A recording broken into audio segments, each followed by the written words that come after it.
Custom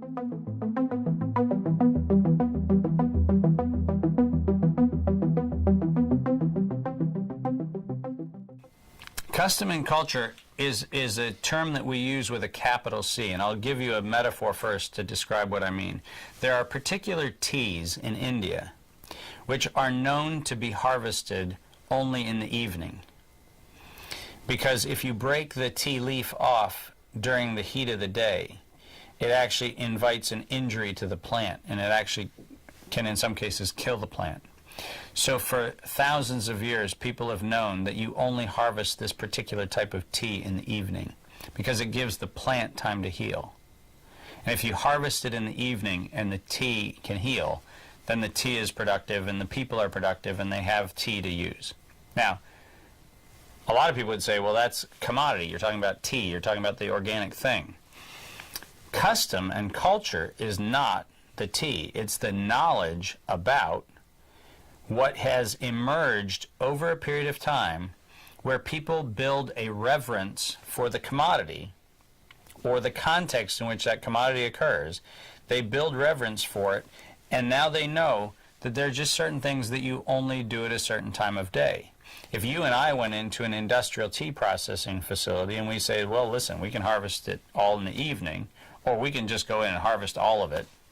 Who cares about the tea tree? You know, cut it down, dig it up, plant another one. We could still grow tea, and we could probably still grow the same tea. But in India, where they know that this particular tea is most beneficial if it's harvested in the evening, so that both the user of the tea and the tea plant itself both benefit.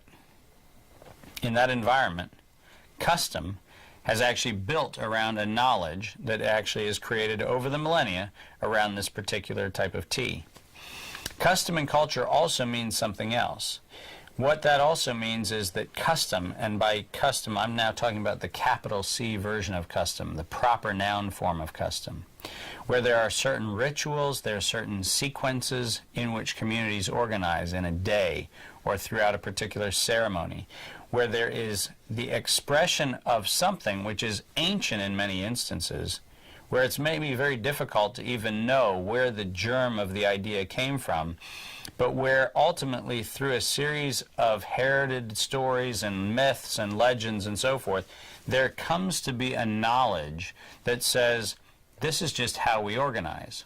A beautiful example of custom for me is something I've seen in the Pacific Islands, where there's a phenomenon associated with the death of a chief.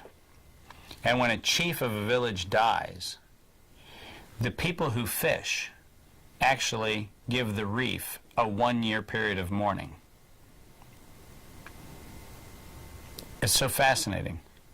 The human dies, and the reef where the community fishes gets a year to rejuvenate itself, which means every 20 years a reef gets a 1-year break, because that's usually the death cycle of the chiefs.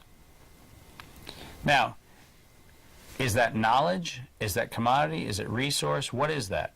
Well, what it is a complex weave that says that part of the knowledge that has been built over the years, the wisdom that has been built over the years, actually manifests itself now in a thing called custom, and that is that custom involves the mourning of the reef.